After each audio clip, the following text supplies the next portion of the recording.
এই লীলা সম্বন্ধে আমি কতটুকুই বা জানি। তো আপনারা বলবেন, জানো না তো এখানে এসেছো কেন? আমি কেন এসেছি জানেন? গ্রন্থে বললেন, আমা হতে আমা ভক্ত বড়, ভাগবত পুরাণে ইহা কহিলেন অধীর। তাই আপনারা যত সাধুগুরু বৈষ্ণব এখানে বসে আছেন, আপনাদের চরণধূলি আমি শিরে ধারণ করবার জন্য এখানে এসেছি। আপনাদের চরণধূলি শিরে ধারণ করে আমি যেন প্রাণ ভরে গাইতে পারি।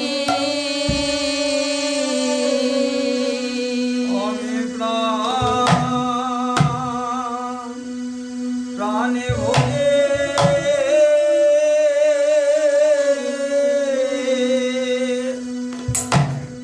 ভরে গাইতে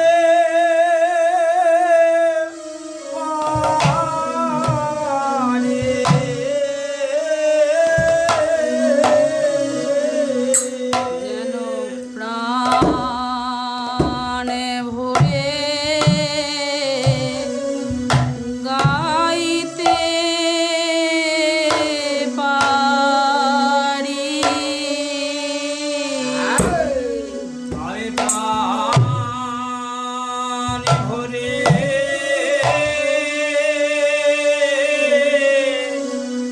গাইতে পারি। ভক্ত পদ রজ মাথায় নিয়ে যেন প্রাণে ভরে গাইতে পারি। ভক্ত রজ মাথায় নিজে যেন প্রাণে ভরে গাইতে পারি। পদ রজ মাথায় নিয়ে প্রাণে ভরে গাইতে পারি।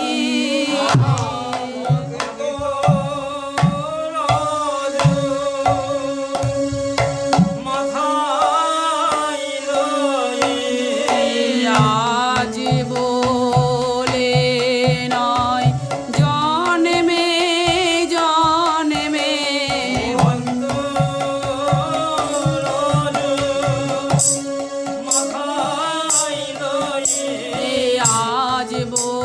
বলে নয় জন্মে জন্মে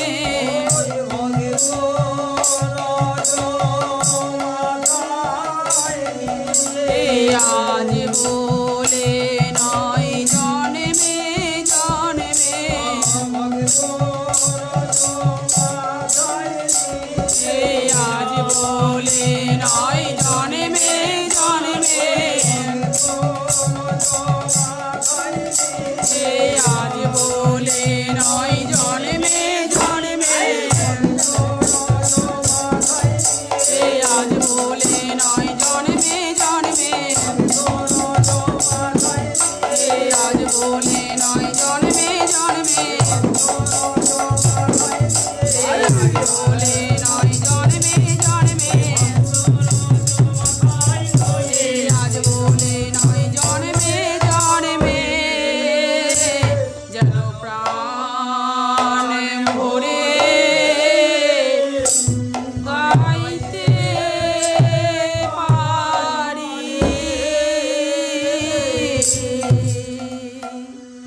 তাই আজকে আমাদের এই স্থানটি কি হয়েছে না মধুর বৃন্দাবন।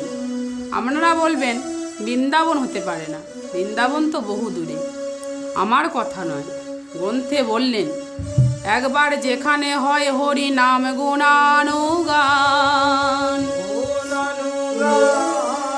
সেই স্থানে হয় যত ভক্তের আগমন।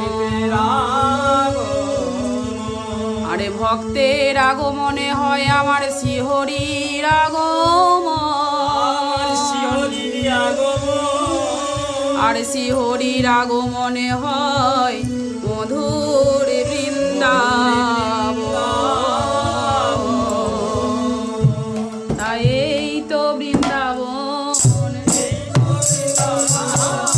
এই তো বৃন্দাবন, সাধু গুরুর আগমন, এই তো বৃন্দাবন,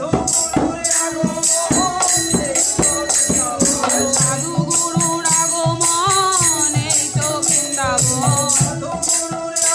ওই মধুর মধুর সংকীর্তন, ওই মধুর মধুর সংকীর্তন, ওই মধুর মধুর সংকীর্তন, আগমনে মধুর মধুর সংকীর্তন, এই তো বৃন্দাবন।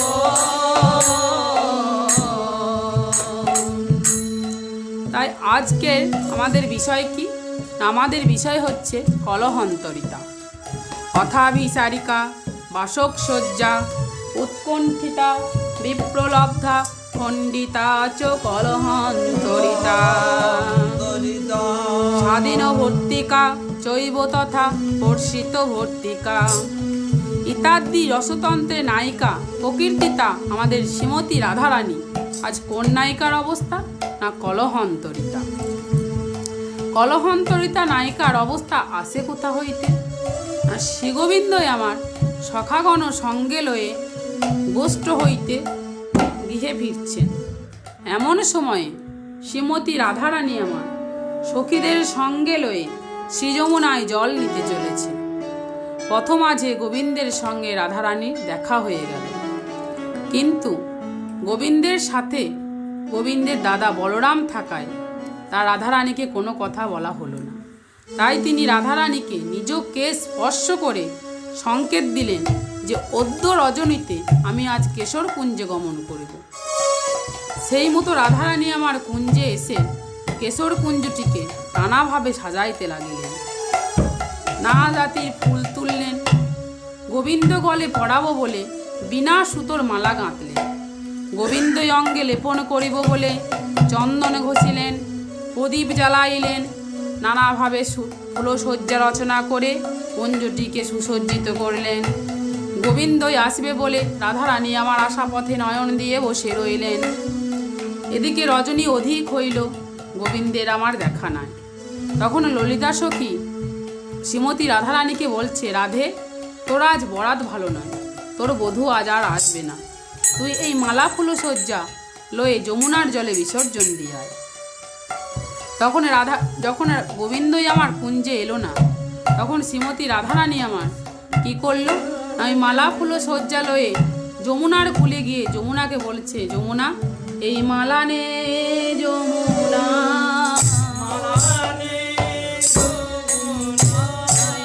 মালা নে, যমুনা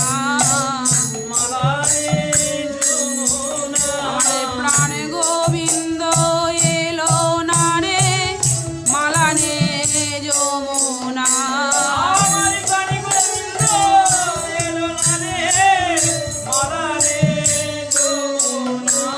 প্রাণ গোবিন্দ এলো না রে, মালা নে যমুনা।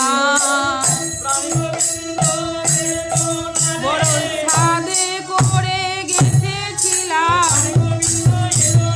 সাদে করে গেঁথেছিলাম, সাদে করে গেঁথেছিলাম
তখন যমুনা বলছে, রায় ওই মালায় আমি নেব না, মালায় আমি নেব না, মালায় আমি নেব না, ওই মালায় আমি নেব না, মালায় আমি নেব না, মালা কৃষ্ণ সেবা হয় নাই, মালায় আমি নেব না, কৃষ্ণ সেবা হবে না, মালায় আমি নেব না, মালা কৃষ্ণ সেবা হয় নাই, মালায় আমি নেব না, কৃষ্ণ সেবা হয় না, অপসাদী মালায় আমি, সেবা হয় না, অপসাদী মালায় আমি, অপসাদী মালায় আমি, মালায় আমি নেব না।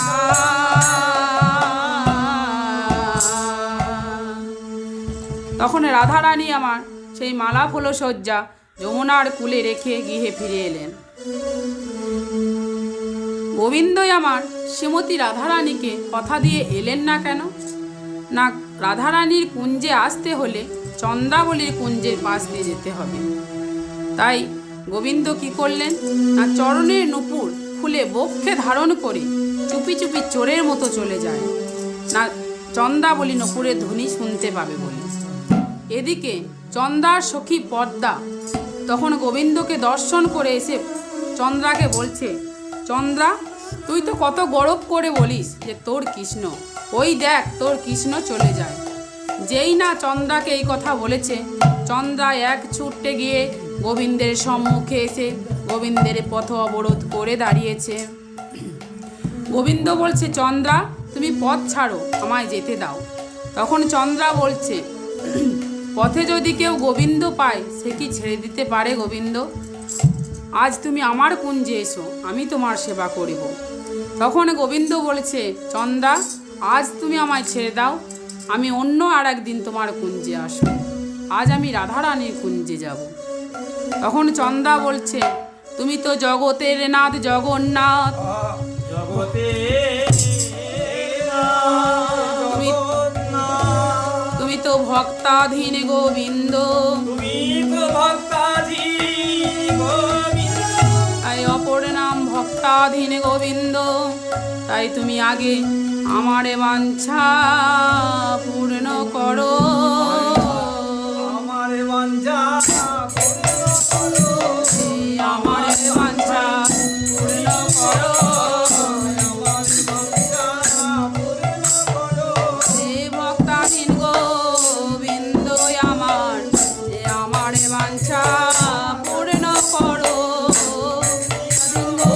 গোবিন্দ আমার বাঞ্ছা পূর্ণ করো, হে ভক্তাধীন গোবিন্দ আমার, হে আমার বাঞ্ছা পূর্ণ করো, ভক্তাধীন গোবিন্দ আমার বাঞ্ছা পূর্ণ করো, আমার বাঞ্ছা পূর্ণ করো, আমার বাঞ্ছা পূর্ণ করো। তাই গোবিন্দই আমার চন্দ্রার মিনতি উপেক্ষা করতে পারলেন না। সারা নিশি চন্দ্রার কুঞ্জে কাটিয়ে প্রভাতকালে এলেন রাধারানীর কুঞ্জে। রাধারানী প্রথমে গোবিন্দ পেয়ে গ্রহণ করতে চেয়েছিলেন, কিন্তু গোবিন্দ পানে চেয়ে গোবিন্দের অঙ্গে নানা প্রকার চিহ্ন দর্শন করলেন। কপালে সিঁদুরের টিপ, নয়নে কাজরের দাগ, বক্ষে নখাঘাত, এইসব নানা প্রকার চিহ্ন দর্শন করে রাধারানী আমার গোবিন্দ পানে বিমুখ হয়ে বসলেন। গোবিন্দই আমার নানাভাবে বুঝাইতে লাগিলেন। রাধারানীর কোনো মতেই মান দূর হলো না। তখন রাধারানীর আমার চরণ ধরে সাধিতে লাগিল, রাধে তোমার চরণ ছেড়ে কোথায় যাবো, তোমার চরণি পেয়ে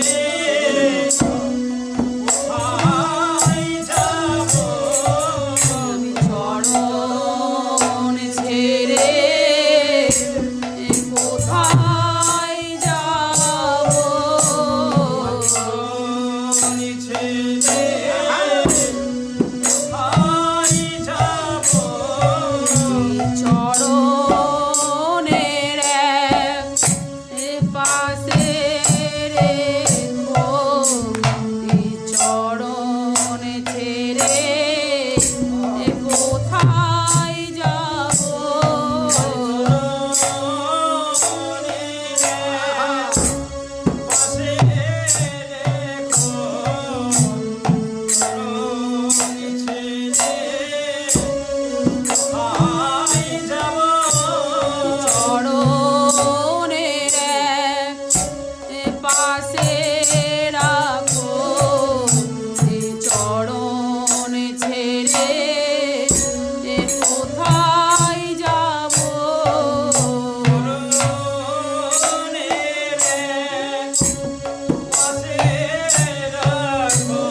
চরণ তার করেছি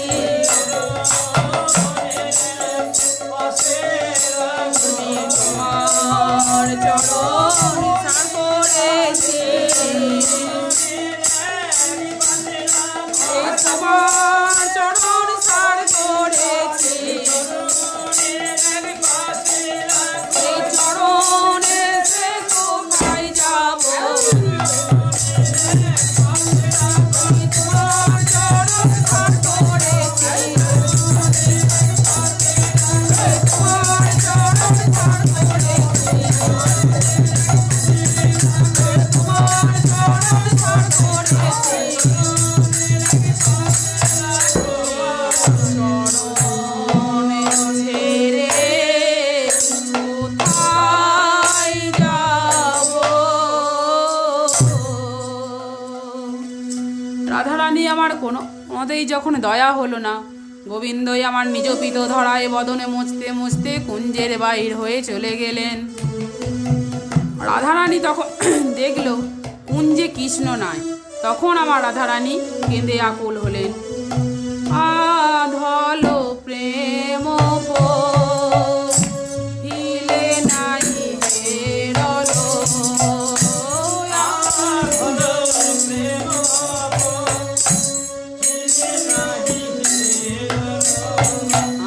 আরাধল প্রেম হিলে নাই হেরল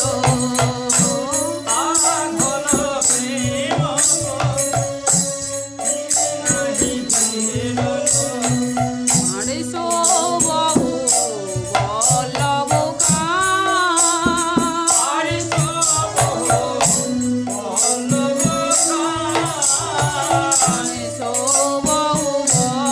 বল্লভ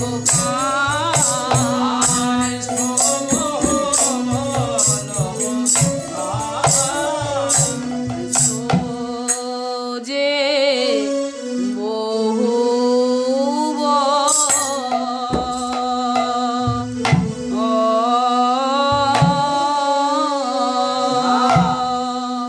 সোজে বহু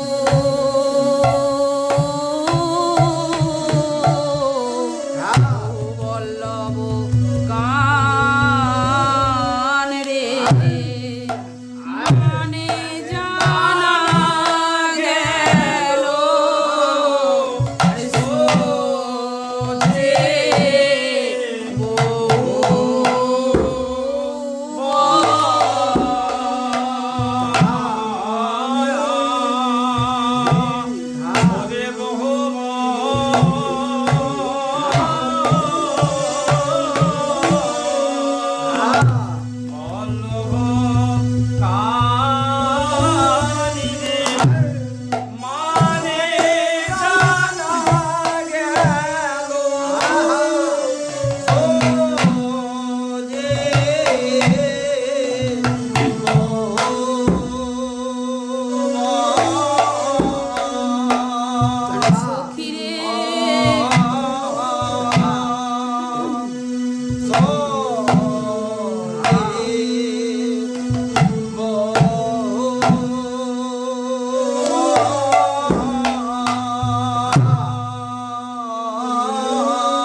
কৃষ্ণই আমার একা কেনা বধূ, কিন্তু মান করে জানলাম তা নয় তা নয়।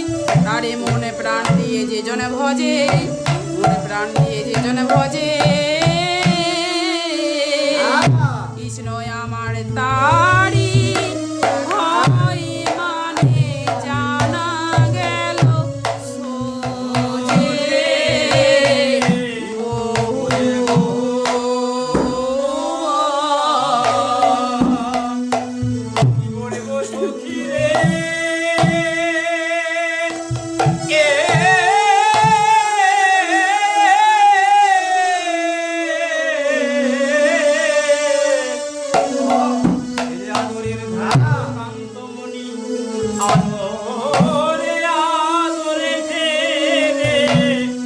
আজ কেন অভাগিনী রাভারি ঘরে এত অনাদরে অযতনে অভিমানে অভিমানে রইবে কেন মানে জানা গেল সোজে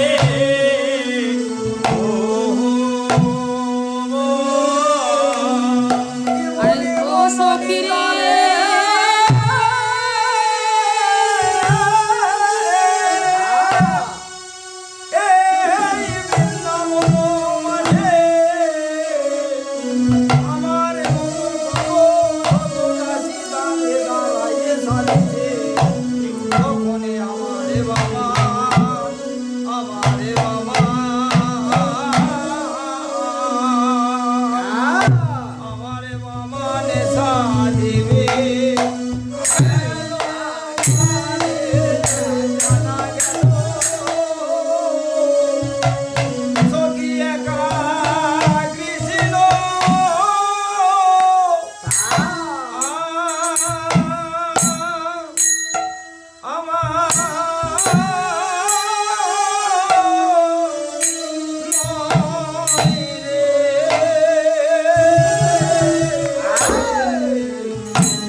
কৃষ্ণ আমার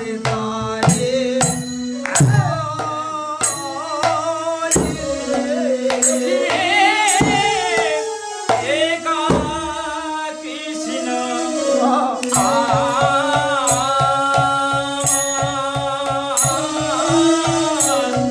আমার নয় গো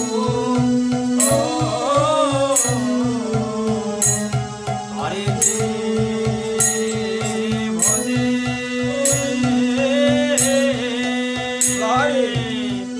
যে ভজে তারি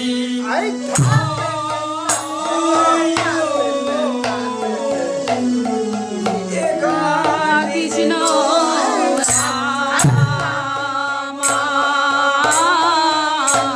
আমার নয় গো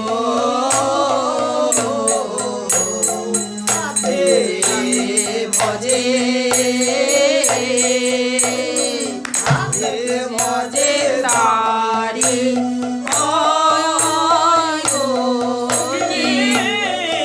একা কৃষ্ণ আমার নয় গো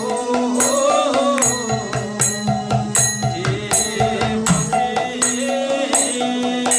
প্রাণী গোবিন্দ তারি কৃষ্ণ বলতে ঝরে বাড়ি গো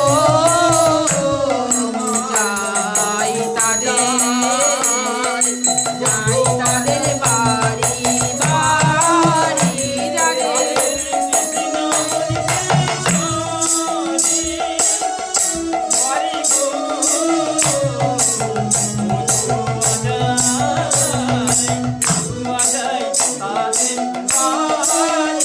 যাদের কৃষ্ণ বলতে ঝরে বাড়ি গো